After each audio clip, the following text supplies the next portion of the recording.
Most people think a Pomeranian belongs on a couch. Bradley here has spent more nights on open water than most sailors I know. 3 nights, 1 kayak, 1 10-pound crew member who never complained once.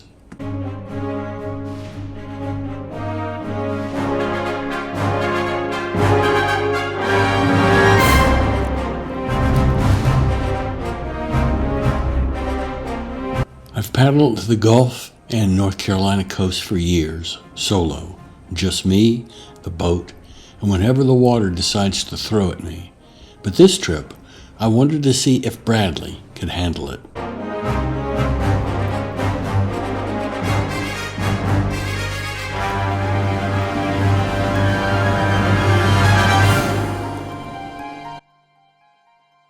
And honestly, I wasn't sure he could.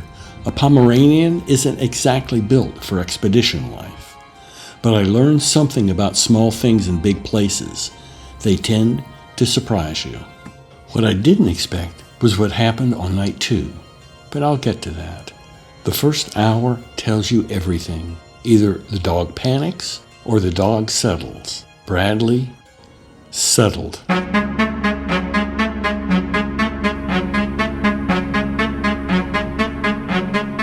There's something about watching a 10-pound dog step off a kayak onto a wild beach like he owns it. No hesitation, just here we are.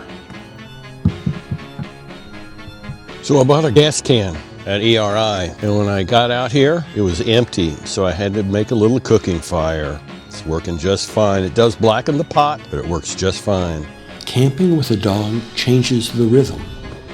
You're not just thinking about yourself anymore. Where does he sleep? Is he warm enough? Is that rustling in the trees going to set him off at 2 a.m.?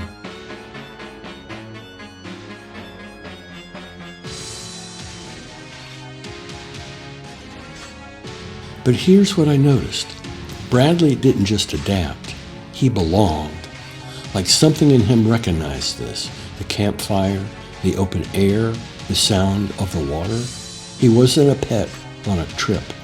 He was crew.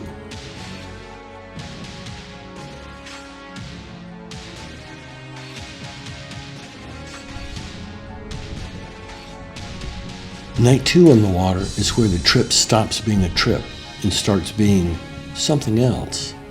The novelty wears off. You're not excited anymore. You're just there. And that's when you start to notice things.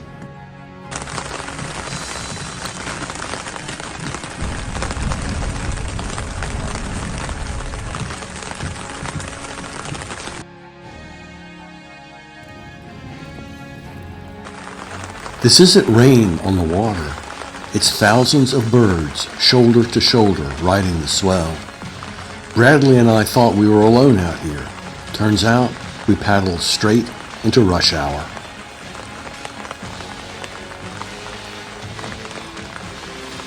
There's Bradley, bottom of the boat looking up at me, wondering when does I want to be on land now. I'm getting bored. He's been a great companion, a great camping companion. I've really enjoyed having him. I'll do this again. People always ask me why I do these trips.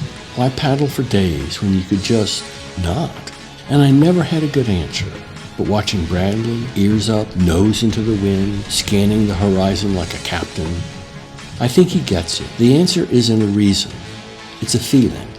And when we came home, that's when I realized what this trip actually was. Here I am in my little one-man tent, and at the head of the tent is my camping buddy, Bradley.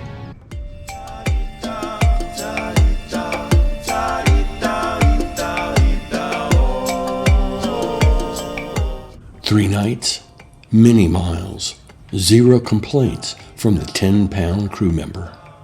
The real takeaway is he made it better.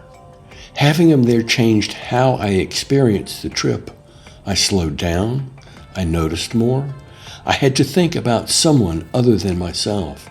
And somehow that made it all, the paddling, the camping, the solitude, more meaningful.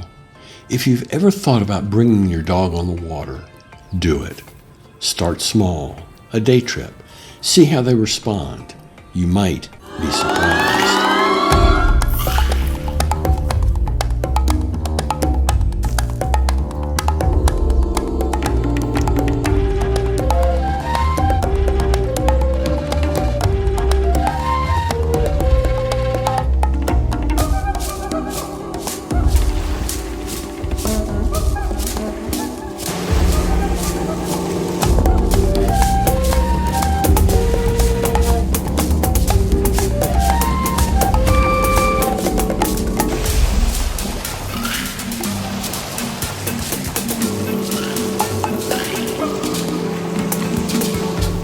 I'm William, 73. This is Bradley, 14. And we'll see you on the next one.